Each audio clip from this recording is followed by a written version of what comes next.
তারা উপস্থিতি। আজকে পবিত্র একটি দিন, মহিমান্বিত একটি দিন। আজকে যে রাত্রিটা আসতেছে, আজকে রাত্রিটা হলো লাইলাতুল নিসফি মিন শাবান বলা হয়। এটা শাবান মাসের অর্ধ রজনী। এই রাতের অনেক ফজিলত কোরআন এবং হাদিসের মধ্যে পাওয়া যায়। যেমন ইবনে মাজাহ শরীফের 1390 নম্বর হাদিস, রাসূলুল্লাহ সাল্লাল্লাহু আলাইহি ওয়াসাল্লাম বলেন, হযরত আবু মুসা আশআরী রাদিয়াল্লাহু আনহু থেকে বর্ণিত, ইন্নাল্লাহা লা ইয়াত্তালিউ ফি লাইলাতিন নিসফি মিন শাবান, নিশ্চয়ই আল্লাহ রাব্বুল আলামিন শাবানের মধ্য রজনীতে, এই যে আজকে যে রজনীটা আসতেছে, এই মধ্য রজনীতে আল্লাহ রাব্বুল আলামিন লা ইয়াত্তালিউ, বান্দাদের প্রতি মনোনিবেশ করেন, ফায়াগফিরু লিজামিই খালকিহি, এবং আল্লাহর কাছে যারাই তওবা করে, যারাই হাত উঠায়, যারাই দোয়া করে, আল্লাহ সকলকে ক্ষমা করে দেন। ইল্লা মুশরিকিন, তবে মুশরিককে ক্ষমা করেন না। মুশাহিদ, যার অন্তরের মধ্যে হিংসা বিদ্বেষ রয়েছে, ভাইয়ের সাথে কথা বলে না, এই মুশাহিদকেও আল্লাহ তাআলা ক্ষমা করেন না। এই হাদিসটি 12 জন সাহাবী থেকে বর্ণিত, এক এক করে তাদের পক্ষ থেকে বর্ণনা করা হয়েছে। কাজেই আজকের এই রাত্রির ফজিলত হাদিস দ্বারা প্রমাণিত। আল্লাহ তাআলা সকলকে ক্ষমা করে দেন, শুধু মুশরিককে ক্ষমা করেন না, মুশাহিদকে ক্ষমা করেন না।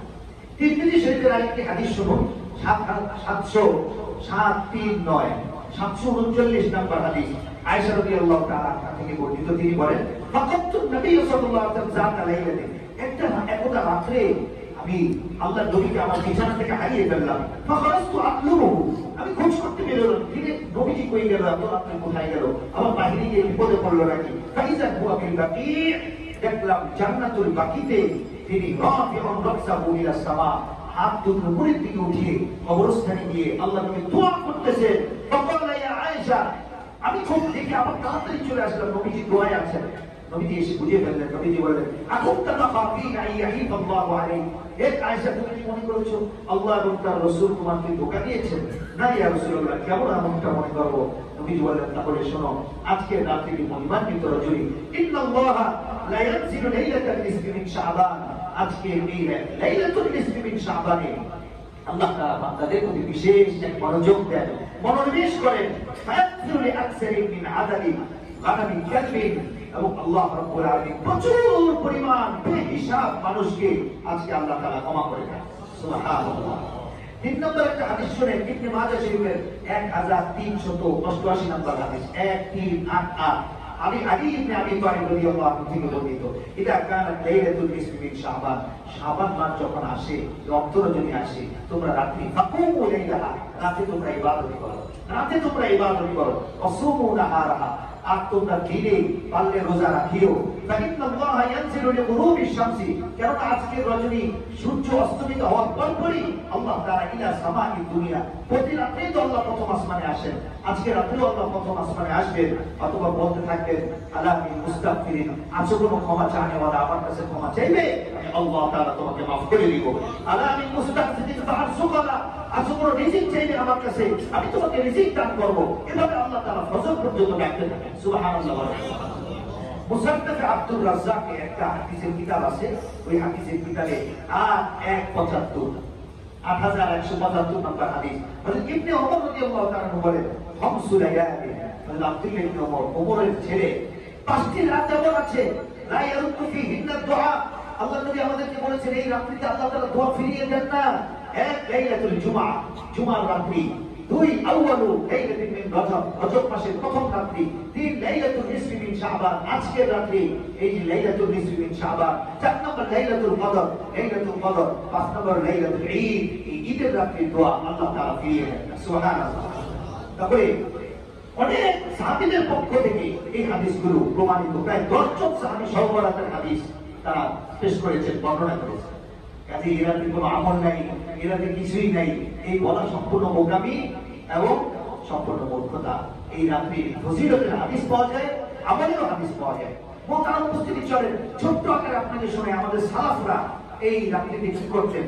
আমাদের সালাফদের মধ্যে লাতাইফুল মাআরিফ কিতাবের মধ্যে আসছে 248 নম্বর পৃষ্ঠায়, বিশিষ্ট তাবেঈ হযরত ওমর ইবনে আব্দুল আজিজ রাহমাতুল্লাহি আলাইহি, যাকে দ্বিতীয় ওমর বলা হতো, যাকে ওমর ইবনে আব্দুল আজিজ খলিফাতের পরে তিনি আবার এমন ভাবে শাসন কার্য পরিচালনা করেছেন যে তার সময় সবাই ন্যায় ইনসাফ খুঁজে পেয়েছে। ওমর ইবনে আব্দুল আজিজ তিনি চিঠি লিখতেন, আজকের রজনী আসলে বিভিন্ন সময় গভর্নরদের কাছে, ইন্না আলাইকা বিআরবা'i লায়াল, হে আমার গভর্নররা, তোমরা মুসল্লিদের জন্য, সবার জন্য 4টা রাত্রে নামাজের ব্যবস্থা করে দাও, তাদের যেন কোনো সমস্যা না হয়। ফাইন্নাল্লাহ ইয়াগফিরু ফীহিন্না রাহমাতান ইফরাদান, কারণ এই 4 রাত্রিতে আল্লাহ তাআলা রহমত অযথায় নাযিল করেন। সুবহানাল্লাহ।